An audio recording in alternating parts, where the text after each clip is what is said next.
C'est le 27 juillet 2017 que Jacques Chalvin avec son équipe ont invité la presse à la fondation La Villa d'Atrice pour présenter la 103e foire internationale de l'Isle-sur-la-Sorgue intitulée Antiques Art & New.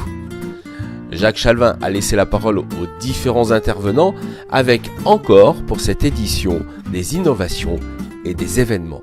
Pour cette 103e édition, c'est une centenaire maintenant bien mûre et il faut toujours et sans cesse se réinventer et essayer d'innover et de proposer des événements dans l'événement. Donc ça a été le challenge qu'ont relevé les équipes d'organisation en relation avec tous les acteurs de la ville. Et notre fierté pour cette 103e édition du mois d'août, c'est de proposer encore et toujours des nouveautés. Alors la grande nouveauté du mois d'août, c'est l'arrivée des objets roulants. On connaissait les objets statiques qui sont chez les antiquaires et les brocanteurs. On a maintenant des véhicules anciens et on aura une parade inaugurale le samedi 12 août à midi. Donc vous imaginez, il faut venir très nombreux dans les rues de l'Isle-sur-la-Sorgue avec les petits drapeaux et pour accueillir les députés, le maire, etc. qui viendront inaugurer cette 103e édition. Il y aura beaucoup de surprises bien sûr. L'idée bien sûr c'est que cette parade inaugurale lance vraiment la foire haussienne. Donc il y aura bien sûr nos amis à deux roues, Harley, puisque Harley est un objet vraiment mythique. L'objet à 4 roues, bien sûr, automobile sera représenté avec différentes marques, différents modèles, des années militaires avant-guerre, entre-deux-guerres, puis ensuite 60-70, Youngtimer, années 80, et pour ensuite arriver au prestige plutôt moderne, compétition, Ferrari, Lamborghini ou Maserati et autres. Voilà. On aura ensuite des trophées qui seront remis aux véhicules anciens, des véhicules de collection les plus emblématiques, les plus beaux. Ça c'est la partie donc des objets roulants. On a une innovation de taille aussi, c'est l'intégration de toute la partie des commerçants du centre-ville de l'Isle-sur-la-Sorgue qui lance une opération qui s'appelle État de siège.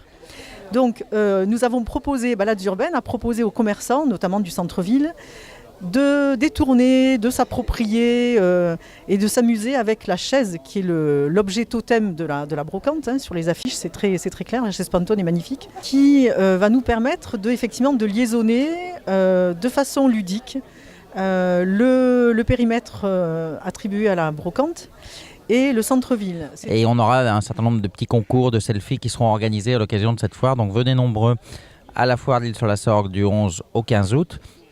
Découvrir toutes ces innovations. Mais bien sûr, l'attraction première, ce sont les marchands qui viennent de plus en plus nombreux avec un engouement renouvelé, comme nous l'explique le directeur des foires, Serge Vallat. Mais en fait, c'est un engouement qui est issu d'une prospection en fait. C'est-à-dire qu'on est allé dans tous les déballages marchands de France. On est allé au Mans, on est allé à Chartres, on est allé à Paris, on est allé à Bruxelles, on est allé à Milan, on est allé à Madrid et à force de prospecter, à force de vendre le bébé, en fait, on a vendu l'Isle-sur-la-Sorgue, on a vendu les canaux, on a vendu les roues à aubes, on a vendu les 300 brocanteurs qui sont là toute l'année. À force de persuasion, on a récupéré une quarantaine de personnes. Et pas des moindres, puisqu'on a des gens comme Robin Desmétaux qui vient, qui est un créateur de luminaires, Patrick Ottoniel, frère de Jean-Michel, qui est un créateur également de luminaires, qui habituellement se cantonnait à faire Bastille, Chatou, un peu Milan. Ce sont des gens qui viennent. Donc, ce sont peut-être des porte-drapeaux pour 2018 voire 2019. Donc c'est un mouvement qui va à mon avis s'accentuer sur les prochains millésimes. Donc c'est plutôt intéressant. Une équipe qui travaille déjà pour les années futures, ce qu'a remarqué Julien Lucky, conseiller municipal chargé des brocantes et antiquaires.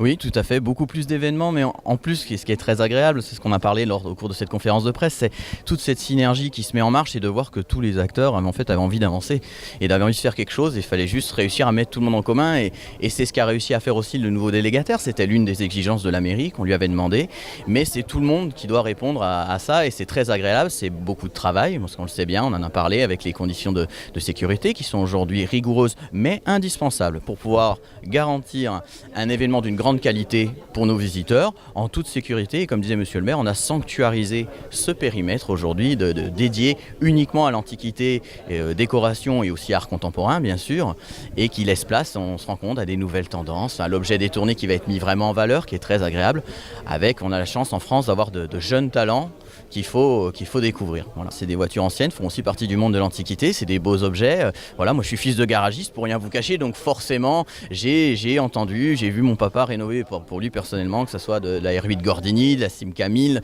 Ma première voiture était une 2 chevaux, c'est le cadeau qu'il m'a fait à mes 18 ans par exemple. Voilà, donc forcément moi je suis très sensible à ça, mais je pense que le monde en général est sensible à ces belles voitures. On le voit encore aujourd'hui, voilà, avec tout le monde automobile qui fascine. Voilà. Bien sûr, le maire a rappelé les règles de sécurité en vigueur sur tout le territoire et particulièrement à l'Île-sur-la-Sorgue. Nous devons avoir un périmètre qui soit pleinement sécurisé.